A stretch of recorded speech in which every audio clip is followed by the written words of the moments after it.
Hello guys, how are you all? I hope you are all well. So in today's video I will teach you how to make a chair like this in Blender.so without wasting any time. Let's start the video. First add a cube and move it up on the Z-axis. Go into edit mode, select these two faces, and delete them. Then select the cube and subdivide it once. Then, first select the two top edges and move them downwards. Then, while keeping them selected, select the two bottom edges and move them downwards a little. Then apply the subdivision surface modifier to it and extend its segments as desired. And then apply Shade Smooth and Auto Smooth on it. Then apply the bevel modifier to it and extend the segments as desired.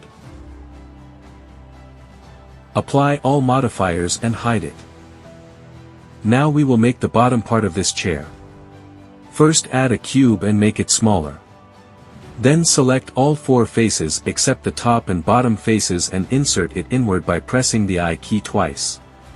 Then press Alt-S to scale it outwards.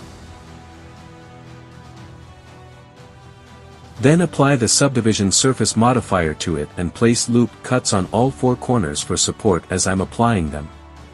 If you want, you can skip this part, your chair will look good without it. After doing this, apply Shade Smooth and Auto Smooth on it.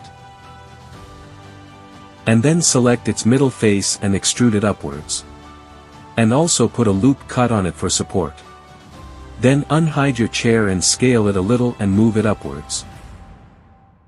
As you can see, after completing all the work, your chair is completely ready. Now you can apply any texturing you want to it. So this was today's video. How did you like this video? Do let me know in the comments section below and subscribe to this channel for more such interesting tutorials.